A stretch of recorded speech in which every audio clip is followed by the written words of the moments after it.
Hi, welcome back to another episode of Let's Talk Digital. I am your host, Racheal Ewura Abena Antwi. Have you ever sent a DM to someone and wondered if it was safe? Or have you ever posted your opinion online and deleted it out of fear? Today, our conversation it's around human rights and technology. We have a powerful story, a powerful guest. So as usual, sit back, top up your data, and enjoy.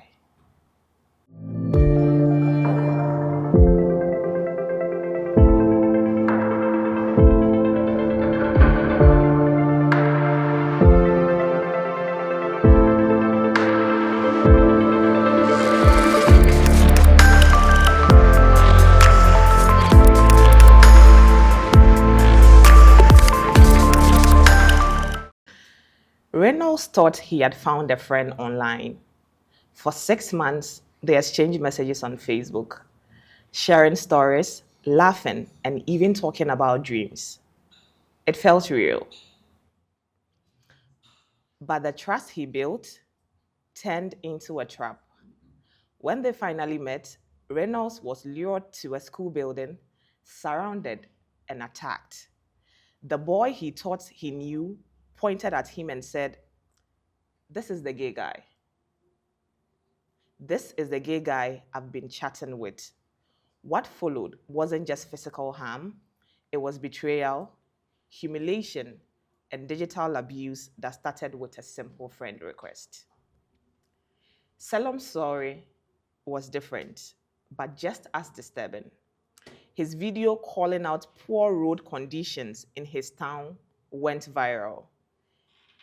He was proud, but soon unknown people began posting his private information and threatening him in his inbox. What started as activism turned into fear. He wondered, do I still have the right to speak my truth online without being punished for it? Both Reynolds and Selorm were using technology to connect and express themselves, but they were met with violence, threats, and silence. Their experiences are a warning. If digital spaces are not made safe and just, they become new grounds for harm. So today, my guest for our conversation is Mr. Phinehas Kissiedu Ayeh. Welcome, sir. Thank you very much for having me. So I want to find out, have you ever met someone online or had a conversation with someone and then it went sideways? Have you ever had that experience before? Yes, I have. What happened? So on Facebook, I met this gentleman that we connected with. We've been chatting for quite some time, and I had to meet this person somewhere else. We had earlier on exchanged contacts, and so we called each other and we agreed on a location to meet. I got there and called, but for like 30 minutes, the call was not going through. So I decided to leave. Just when I was about to leave, then this person called back that he was meeting me. So I eventually met the person and we walked like through a footpath to where he lived. As we were going, I sensed danger. So I stopped. And the next thing I knew, there were people coming from the bushes, like from left and right. So I started running, and they were all chasing me. They all ran after me. But all that I was looking out for was kind of like a nearby house where I can run into. So I got to this house and sought refuge. But then these people followed me to the house, and they managed to snatch my phone. There were like 8 people, right? And they managed to snatch my phone. And so it's kind of like every time I'm on social media, I'm very careful not to even agree to meet people. Like we can have our friendship conversation on social media. Unless I know you for a long time before, I'll decide to meet you. Otherwise, I don't take such risk anymore. So how do you make new friends? Because I think that we are in an age where social media is the one thing that connects us. Yes. Personally, I do not remember the last time I made a friend by, just meeting the person face to Sure. face. So it's probably through my Facebook, my IG, or my Snap. Yeah. That is how I make friends now. So has it not, brought some form of, I don't know if like loneliness is the right term to use. Yeah. Has it brought something of that sort to you? I wouldn't say it's loneliness, but just that I'm picky these days Okay. as to who becomes my friend. I have a circle of friends and I stick to that circle of friends. It's hard for me to make new friends, especially on social media, because of my past experience. We can be friends on social media for years without meeting, but just want to stick to the old friends I have. And old friends are always the best. You never know what you will meet out there, so just stick to what you have. Oh, okay. So do you encourage people to, make friends on social media, or that is something that you don't do anymore? I do encourage people to make friends on social media. But it's just not for you. Not for me exactly. But then even if you want to make friends on social media, make sure that you know this person very well. Like communicate, if possible, have video calls to be sure that you see the person's face. And even when you decide that you want to meet at a neutral place. Otherwise, let this person come close to you and meet, not taking the person to your house or not visiting the person's house, but you can just meet in a public place like maybe the mall or kind of like a public bus stop or somewhere people can actually see you so that it will be hard for them to harm you. Permit me to get a bit personal. Yeah. How long was this? How long ago was this? That should be like 12 years ago. Okay. 12 years. Yes. So between then, 12 years ago, and now, looking at our social media space, would you say that right now we have it's relatively safer than it was 12 years ago? I wouldn't agree with that. I think that now it's more risky even to connect with people on social media because now everybody is on social media, right? And people use social media to bully other people, to perpetrate hate and other things. So social media is getting more sophisticated. And as it gets sophisticated, the crimes that are committed through social media is also getting quite sophisticated.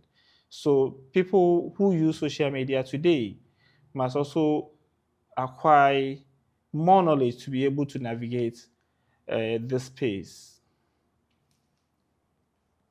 So would you say, I mean, aside friendships, I think another thing that we use social media for is activism. Yeah.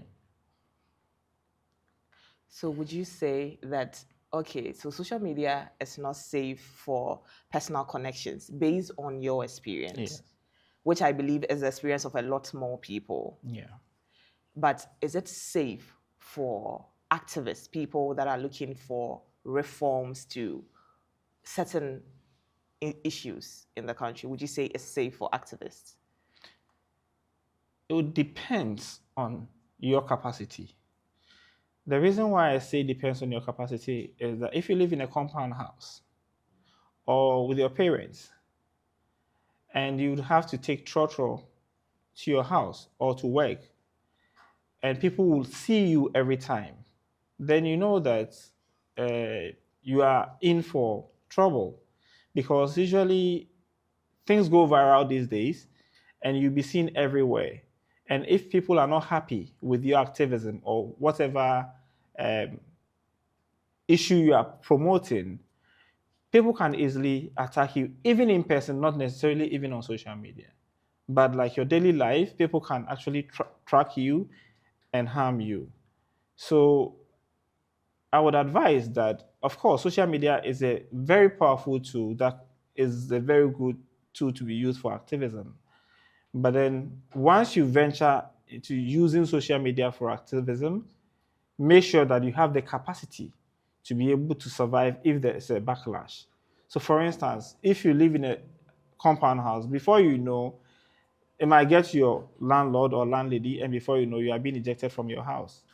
Or if you take trotro, people can actually identify you in trotro and try to harm you. So when I talk about capacity, capacity can be your ability to own a place or live in a place that is safe. Your means of transport. How do you transport yourself from one point to another? That's also another capacity. But if you don't have all these capacities, then you should be careful once you are using social media for activism. Coupled with the fact that you can also get the backlash from the same social media where people will come at you with hate comments and bullying and other things, right? So you need to be able to build yourself to be able to withstand or resist these attacks. Otherwise, then I'll caution. So,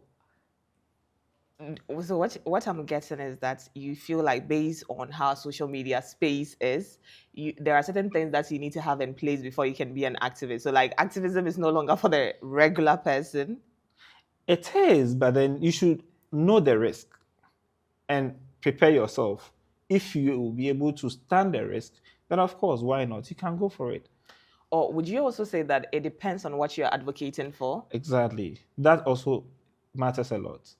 So if we are advocating for them to reduce the price of banku or increase the sizes of banku, well, that one you get a lot of support. You get a lot of love. Yes. You get a lot of love. Oh, especially Gobe. Yeah, Oh, you know. okay. Exactly. Oh no, I'm a banku girl. I'm not a Gobe girl at all. I am a solid banku The girl. love for Gobe is so much that you have no idea. Oh, I see. Yeah. So depending on what you're advocating for, Exactly. then okay.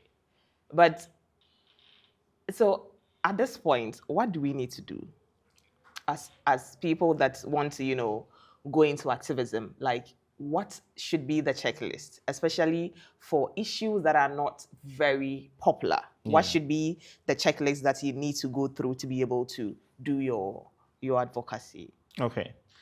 So you need to understand the environment, right? Your audience, and know how they will receive the message you are putting out there, right? Also, you need to understand the risk that there is on social media or the platforms that you are using. Also, some platforms are also very sensitive in terms of the content you put out there, right? You might end up getting blocked on the platform depending on the topic you are pushing or you're promoting, right? So you need to have a better understanding of the kind of platform you're using, the policies that are being promoted by the platform, Yes. and also the audience you are communicating to, whether the topic you are promoting is acceptable by the audience, right? And also understand the other people that are on the social media platform that might come at you. Be aware of cyberbullying, be aware of hate speech and other things. And also be aware that it's possible to block and delete. It's also possible to report people when they come at you. So if you know all these tools, then I believe that you'll be well prepared to be able to venture and start your activism on social media. Okay. So, when you download apps, Yes. and you're trying to sign up, I've forgotten the name for that. They bring this long agreement for you to read through and then Agree. Yes. Honestly, have you ever read through all of that before? Not even one. Not even one. I promise. You are not alone. Yes. I'm guilty. I'm guilty as well. I do not. Yeah. Because we have to agree. It's way too lengthy. Exactly. But then what I am getting to understand in very recent times that reading that is important. Yes. And these things that you do not read, these things, these apps collect certain, information and all of that. Yes. Do you feel safe? Do you feel safe when you get these apps and they're like, okay, so we want to have access to your this and that? Yeah. So me, for instance, if I download an app and it says it wants to have access to my messages and I don't know, alarm bells just go off in my head. Yes. And I'm like, no, I don't think that this app is that important. Yes. Because the kind of things I talk about with my friends, if it gets out, they'll pick all of us. I get it. But how do you feel safe when it's requesting for all of that information? Well, you see, often we feel like we need that app like as quickly as possible. I need to sign up so that I can use it for whatever I want to do with. So sometimes taking the pain to read all the privacy or all the agreement before you go ahead to agree, sometimes feel like, oh, it's going to take so much time. After all, everybody is on this app. So I don't think it's anything so serious. Let me just agree and move on with it. Yeah. Right. One critical thing that people don't often even look at is cookies. Right. And whenever you log on to any website, it tells you that this website uses cookies. You know why I'm laughing? Tell me about that. One time someone shared a link to someone, right? Yeah. And then she clicked on the link and they're like, they are, collecting cookies. Then she Yes. calls her friends and is like, nah, say, you know what was also biscuits. I was on the biscuits to call because Oh, yeah. I mean cookies, Yes. biscuits. I mean they're not the same thing, but Yes. I mean if you come into our settings, it's similar I guess to you. that. Yes. Yeah, so that's what I just remember that I'm really laughing. But yeah, Exactly. please go on. Yes. So usually when you log into any website that uses cookies, they will tell you to either accept, and they don't give you a second option to not accept, but settings. They actually give you accept some or accept all. Yes. That's it. Yes. They don't give you reject. Yes. Yeah. But then there's a part that you can go into the settings. Now, when you go, you realize that they are telling you that your information will be collected and be given to a third-party app or a third-party agent. Now, often you realize that the moment you visit an app, then you start getting pop-ups. Pop-ups, right? Yeah.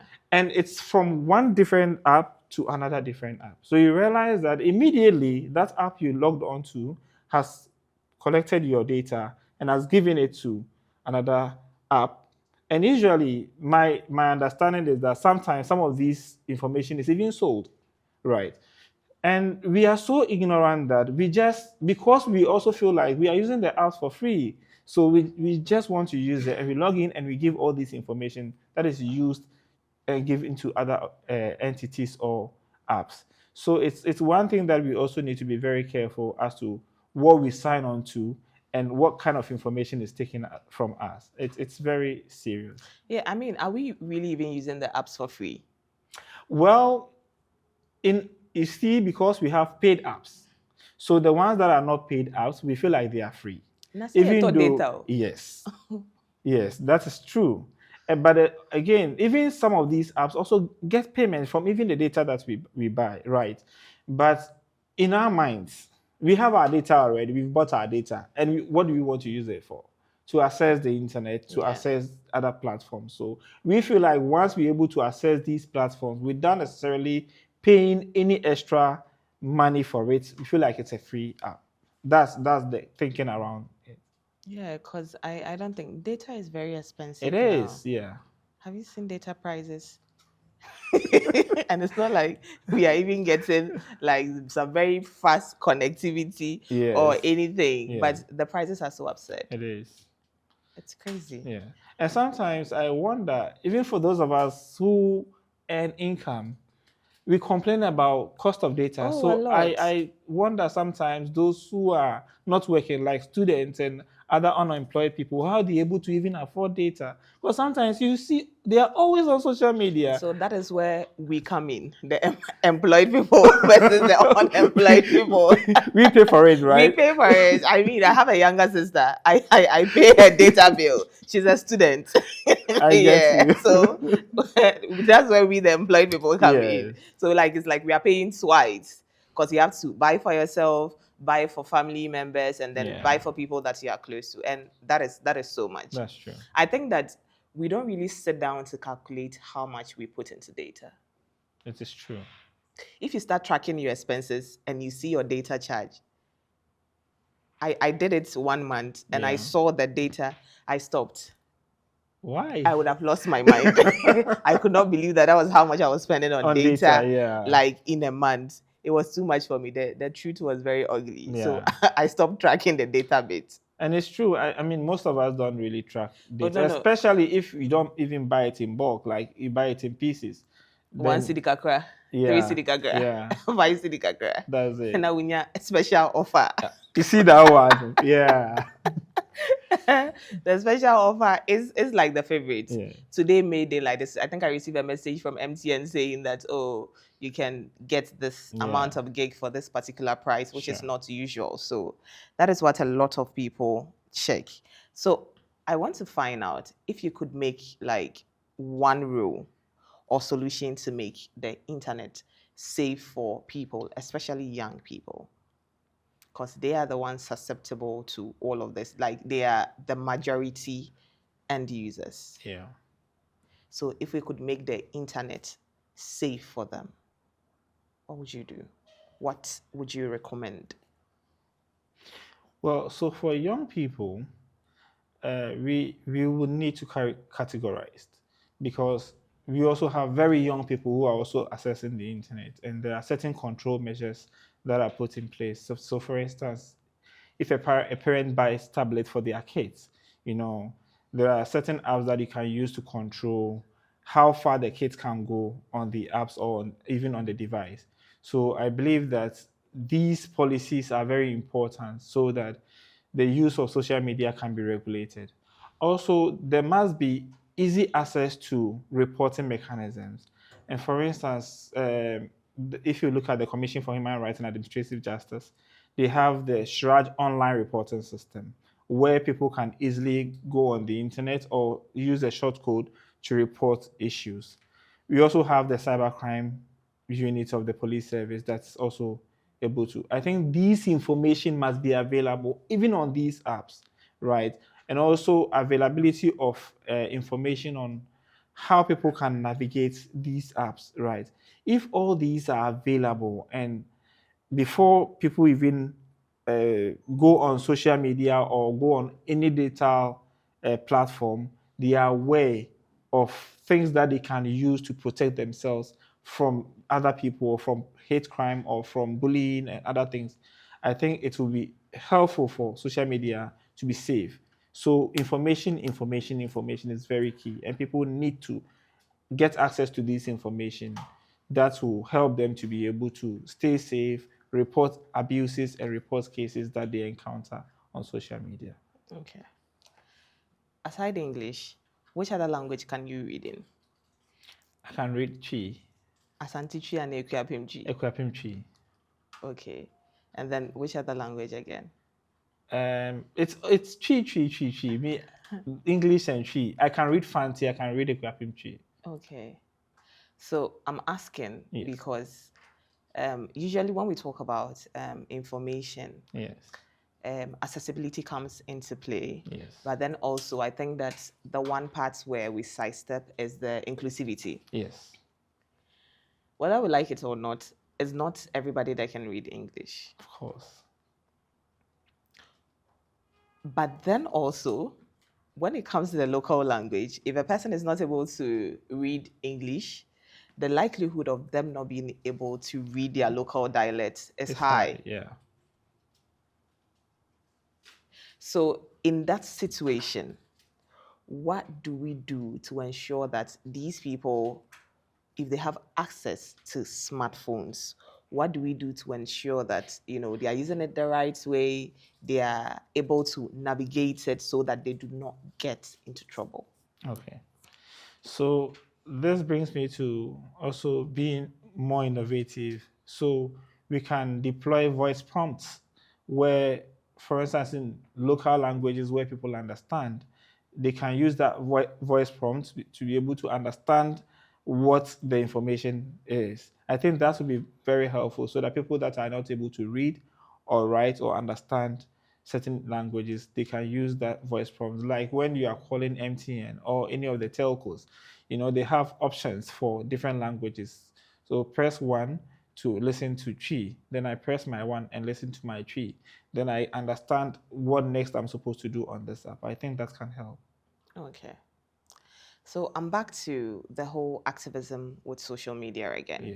So would you say, or do you belong to the school of thought that says that young people are misusing social media? Is that a school of thought you get behind? Not at all. I don't belong to that school of thoughts. So I am asking because these days, if you go to, I think the corporate is always TikTok. I think that's the new sensation that everybody is on there. Yes. And then you see a lot of things that you are probably not very happy with. Yeah. Would you do so for those people? Do you think that maybe access should be taken from them? Not at all. Everybody deserves access. You see, it's not everything that you like, right? So if you come across it and you don't like it, skip, right? Others love it. So just go for what you like and allow others to also like what they like on social media. So, for instance, on TikTok, we see a lot of cross dressing content these days. Yeah. And people are obsessed with it. Like, people complain a lot about it, but other people also like it. People complain. Yes. But the likes tell a very different story. Yes. Sometimes when you hear other policymakers talk, right? We've recently heard policymakers talk about how people are cross-dressing on social media and they seem to be promoting a certain agenda, right? Yeah. But then people on social media themselves like it, right? So the point is that we live in a very diverse society and people should be allowed to explore, right? If you come across something you don't like, unless otherwise somebody is being harmed through that, then becomes a concern. Otherwise, everybody should have the right to express in whichever way they want to. So it does not bother you at all? Not at all. There's never a time where you've come across a video and you're like, these people also have access to social media. Not at all. So honestly, I always say that we all have our biases, right? Yeah. But you need to also put your alert on, right? So that whenever you realize that you are veering into your own biases, you prompt yourself that, hey, no, I'm not supposed to go that way. So there are things that I might not like, right? But then also I try to check myself so that I don't go judging people, right? So that is how I am. I'm a very open person, and trust me, I don't have issues with people with whatever they want to do because we all are not perfect. We all have our issues. We all have things that people also don't like about us. And when those people express we are not happy about, and for that matter, I think that we should also be open to people also expressing whatever they want to. And if you disagree, pass. Okay. I'll say you're a better person than than most people. Well, we grow, and as we grow, we try to be better. We can't be perfect, but we try to be better. And I think if we are able to do that, we will create a beautiful world where everybody can live in peace and enjoy their lives. Because we are all here to experience this planet, and we can't make it a hell for other people. Okay. So before we go, I want to play a little game with you. Yeah. It's called This or That. All right. So, Facebook or Instagram? Instagram, any day. Why? Well, I feel like Facebook is quite not for me, honestly. Yeah, you go and serious now. Because I don't understand. So I Facebook is old school.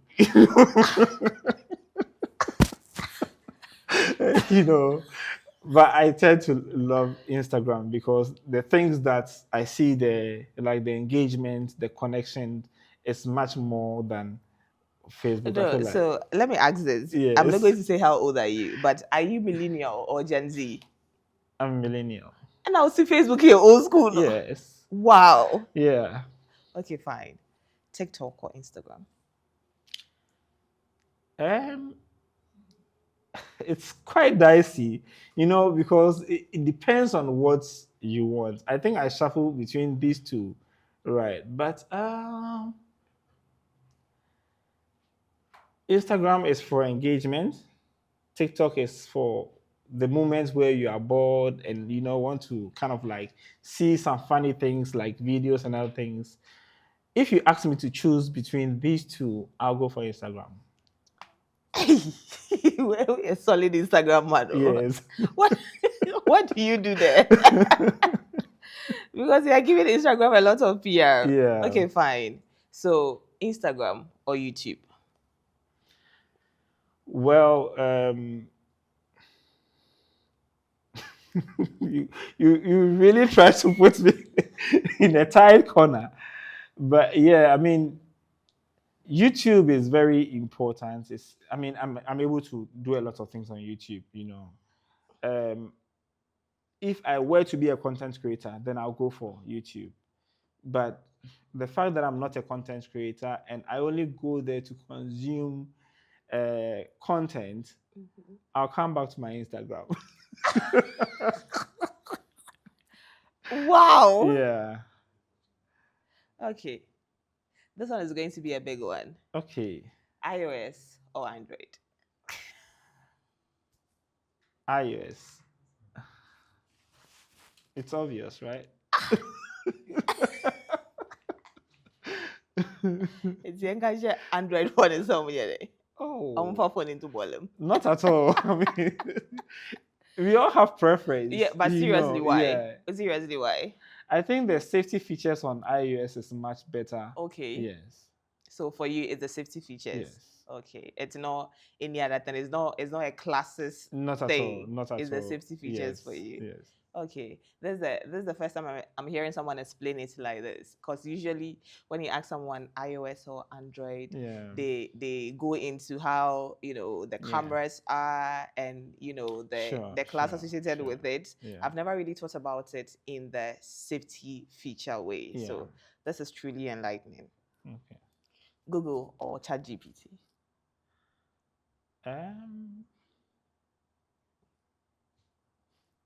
ChatGPT. Google, that was it. You're advancing, and I mean, Google needs to tag along. I mean, they are trying, Google is big. I think Google never gets it wrong. I mean, ChatGPT can actually give you something that is false. Well, for where we are headed, and for those of us who do certain work, right, it helps with making work easy, making life easy. I mean, Google can also mislead you sometimes. You might find some information that are not very accurate on Google.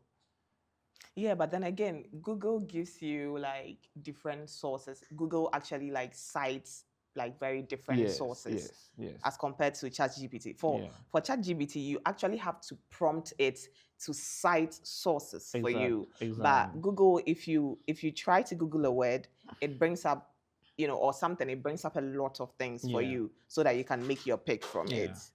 My point is, with ChatGPT, you need to feed it with information, the kind of information you will need, right? And once it gives it back to you, you get it much better, right? Sometimes people just type things into ChatGPT and they expect a result. It will give you a generic result, right? Okay. But if you're able to give it more information, so like for instance, there's a function on the ChatGPT that is called reason, right? Mm-hmm. Now, if you use that function, it's able to reason into what you want, right? And it gives you the kind of result it will give you is much better. It's much specific to what you need. So I find it's very tailored, but Google will give you general information. Of course, I use Google. I mean, if you want to look up on documents or some studies or articles and other things, Google will easily give it to you, right? But when it comes to detailed work, if you want to kind of like do work, ChatGPT comes first. Okay, so it's ChatGPT for you. Yeah. Okay, Phinehas, how do we protect our rights online? What do we need to do to be able to stay safe online? Okay, I think I mentioned earlier that know all the risks online before you go online. As you are there, also know all the tools that you can use to protect yourself. Block, delete, report. These are all very important features online that you can use to protect yourself. Also know the audience and the kind of topic you want to discuss online. Ultimately, make sure that you have the capacity to be able to protect yourself whenever you are going online. And I think I mentioned earlier on some of the capacities that you need Yeah. so that you don't go put things out there and then tomorrow it comes hunting you and your landlord, landlady will be at you to leave their house, or you will not be on national TV.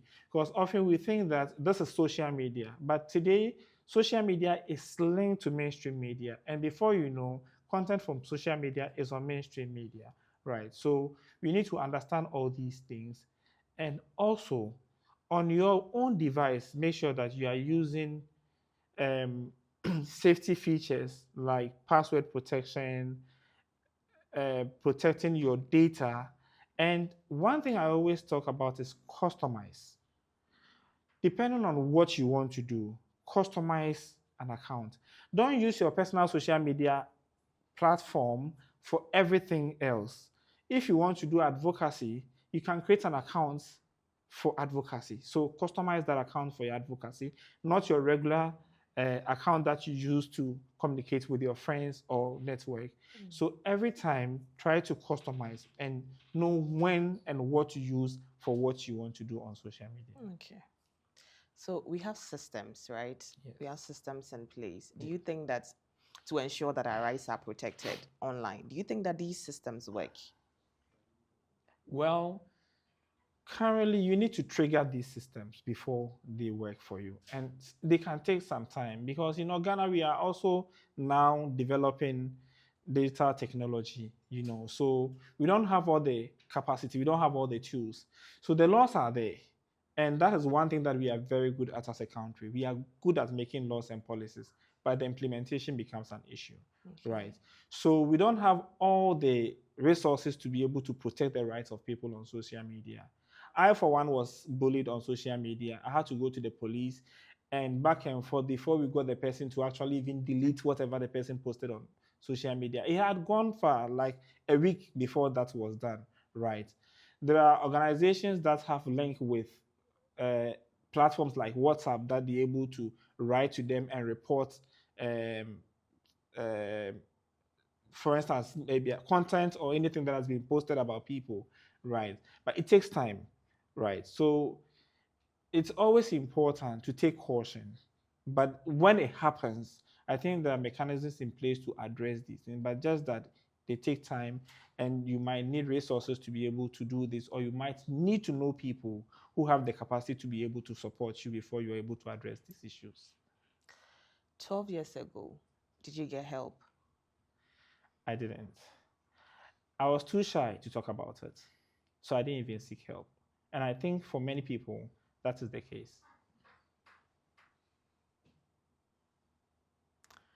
Thank you very much for coming today. And I think that it's very brave of you to tell the story that you are telling now. And I hope that this actually triggers a lot of people to also come out and then start telling their stories. And we are grateful that you are sharing this experience so that it can serve as a guiding path for all of us when we are navigating the social media. Thank you very much for having me. So, people, thank you very much for watching today. My guest was Phinehas Kissiedu Ayeh, who talked about navigating the social media and rights and technology. So, until we come your way, same time, another time, have a good day.